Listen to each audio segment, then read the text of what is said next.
নূহ আলাইহিস সালামের যুগের মানুষ সর্বপ্রথম এই মূর্তি পূজা শিরক করেছে। এর আগে মূর্তি পূজা ওয়ার্ল্ডে ছিল না, নূহ আলাইহিস সালামের যুগ থেকে শুরু হয়েছে। তাহলে এটাকে আমরা সর্বোচ্চ পর্যায়ে সনাতন বলতে পারি না। তারও আগে যে সময় চলে গেছে, ওই সময় মানুষ তাওহীদপন্থী ছিল। আদম আলাইহিস সালামের যুগে তখন মানুষ এই কাজ করতো না। শুরুটা কেমন করে হলো? ভালো উদ্দেশ্যেই শুরু হয়েছিল, ভালো মনে করে। কেমন? যে মানুষ এরকম চিন্তা করে নিয়েছিল যে এই মানুষগুলো ইয়াগুস ইয়াউক নাসর, ইয়াগুস ইয়াউক নাসর, এই ভালো মানুষগুলো আল্লাহর খুব নেককার বান্দা ছিলেন। তাদের স্ট্যাচু তৈরি করা যায়, তৈরি করলে কি হবে? এগুলোকে দেখলে আমাদের আগ্রহ জন্মাবে ইবাদত করার ব্যাপারে। এটা ছিল ওদের থটস। শয়তান এভাবেই তাদেরকে ইনফ্লুয়েন্স করেছিল আর তারা তাই করলো। এই জেনারেশনটা যখন মারা গেল, পরের জেনারেশন যখন আসলো, তখন শয়তান ওদেরকে বুঝালো, ধরেন 100-200 বছর পরে বুঝালো যে ওরা খুব ভালো মানুষ ছিল, ওদের মূর্তিকে মসজিদের বাইরে না রেখে ভিতরে ঢুকিয়ে ফেলো, তাদেরকে সিজদা করতে হবে না, ভিতরে ঢুকিয়ে ফেলো, ইবাদতে মনোযোগ আসবে। পরের জেনারেশন এই কাজটাই করলো। থার্ড জেনারেশনকে শয়তান বোঝালো যে সরাসরি ওদের কাছে চাইলেই হবে, তারা আল্লাহ পাকের অনেক কি আনুগত্য প্রাপ্ত, নৈকট্য প্রাপ্ত বান্দা, সরাসরি তাদের কাছে চাইলেই হবে। আল্লাহর কাছে চাওয়া এখানে চাওয়া একই কথা, ওখানে সিজদা করা এখানে সিজদা করা একই কথা। এখান থেকে শুরু হলো সরাসরি স্ট্যাচু ওয়ার্শিপ। সরাসরি স্ট্যাচু ওয়ার্শিপিং এখান থেকে শুরু হয়েছে। তা আমরা আমাদের হিন্দু ভাই বোন যারা আছেন, আমাদের আশপাশে অমুসলিম ভাই বোন, তাদের প্রতি সম্মান রেখেই এই হিস্ট্রিগুলো পড়তে বলবো আর কি, এবং যুক্তি দর্শনগুলো খুঁজতে বলবো। আসলে কি তারা শুনতে পায়? আসলে কি সে আমার কোনো উপকার করতে পারে? আসলে কি সে আমার কোনো ক্ষতি করতে পারে? আসলে কি সে সৃষ্টিকর্তার প্রতিমূর্তি হতে পারে কিনা? তো আমরা এটা আহ্বান জানাবো, আমরা কারো ধর্মীয় অনুভূতিতে আঘাত করব না। ইসলাম আমাদেরকে এটা শিখায় না। ইসলাম এটা শিখায় যে মানুষকে হিকমার সাথে, প্রজ্ঞার সাথে দাওয়াত দেয়া, যাতে করে তারা জাহান্নামের রাস্তা থেকে ফিরে আসতে পারে। এখন আসুন, আরো একটা দাওয়াত ইব্রাহিম আলাইহিস সালাম তার কওমকে দিলেন। সেটা কি? এবার এখানে সমাজের মানুষের সাথে ওই সমাজের ধর্ম নেতারাও ছিল।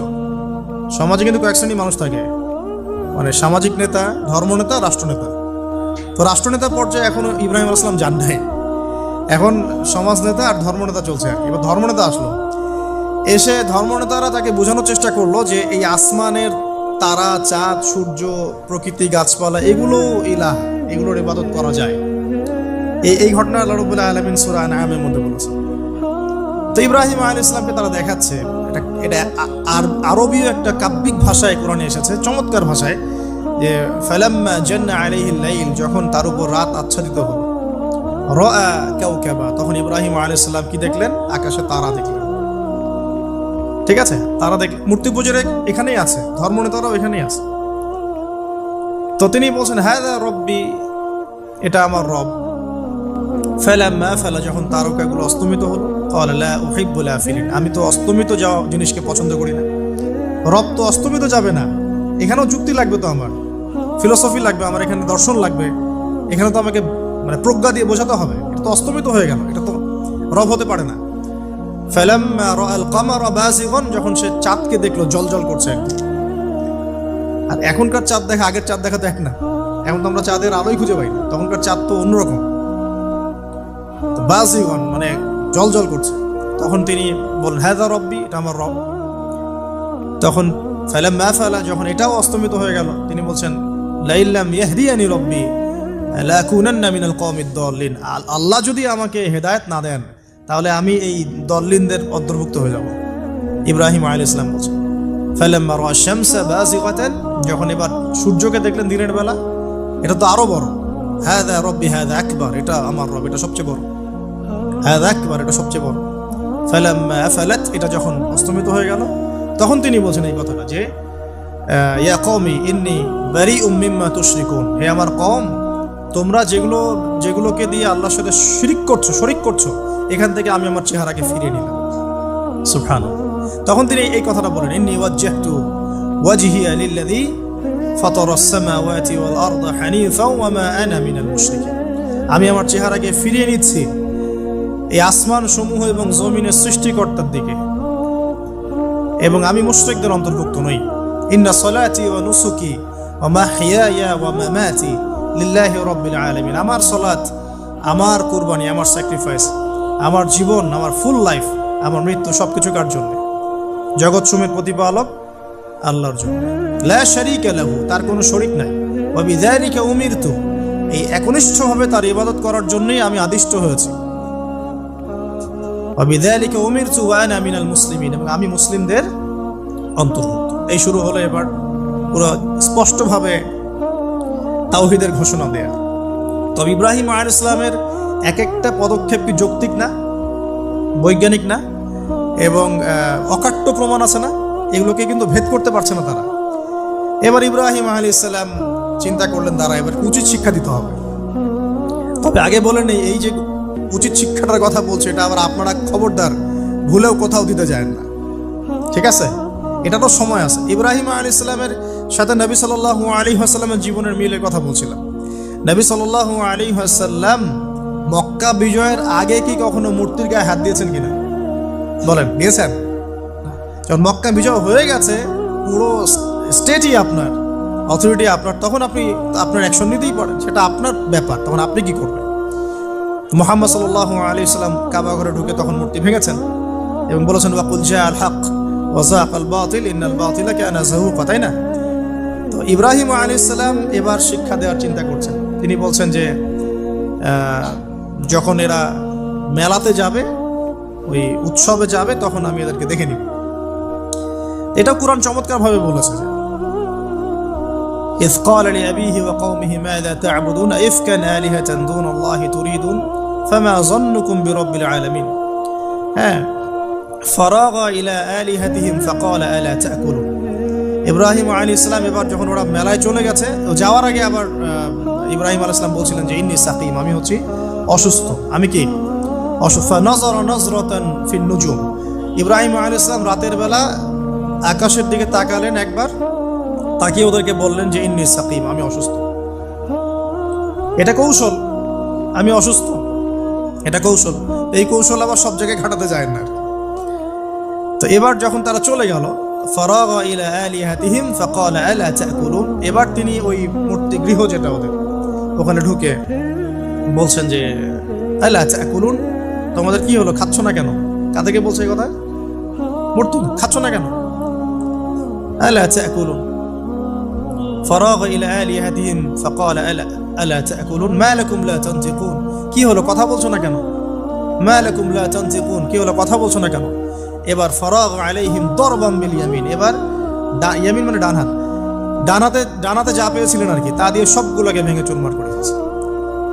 ব্যাস, এবার ওরা যখন আসলো এসে বলছে যে আনতা ফাআলতা হাযা বিআলিহাতিনা ইয়া ইব্রাহিম, হে ইব্রাহিম তুমি কি আমাদের উপাস্যদের সাথে এই কাজ করেছো? ইব্রাহিম বলছেন লা, না, বাল লা আসলে কোরআনে নাই, আমি নিজের মতো করে বললাম আরবি বলতে বলতে। বাল ফাআলাহু কাবীরুহুম হাযা, বরং এই বড়টা এই কাজ করছে, এর মধ্যে সবচেয়ে বড় যেটা আছে এই বেটার কাজ, আমি করি নাই, আমি তো করি নাই। তখন ওরা তো এটা তো হতভম্ব হয়ে গেল, যে সে বলছে যে তুমি তো জানো, তুমি তো খুব ভালো করেই জানো যে তারা কথা বলতে পারে না, নড়াচড়া করতে পারে না, কিছুই করতে পারে না। তখন তিনি বললেন তাহলে তোমরা কেন এমন ইলাহের উপাসনা করো যে কথাও বলতে পারে না, শুনতেও পারে না, দেখতেও পারে না, তোমার উপকারও করতে পারে না, ক্ষতিও করতে পারে না। কিন্তু এবারও কিন্তু যুক্তি নাই, কোনো তাদের কাছে কোনো দলিল নাই, কোনো প্রমাণ নাই, কোনো যুক্তি দর্শন কিচ্ছু নাই। এবার শুরু হলো জুলুম। জালেমের কাজ কি? যুক্তি, জ্ঞান, দর্শন, বিজ্ঞান এগুলো দিয়ে যখন পরাস্ত, এগুলো দিয়ে পারছি না, এবার পেশি শক্তি। এবার কি? পেশি শক্তি। ব্যাস, এবার পেশি শক্তি। ইব্রাহিম আলাইহিস সালামকে নিয়ে যাওয়া হচ্ছে নমরুদের দরবারে। এবার চলো, এবার তোমার আজকে খবর আছে। এবার পুরো রিমান্ড হবে 7 দিনে। একদিন রিমান্ড হলেই অবস্থা খারাপ হয়ে যাওয়ার কথা।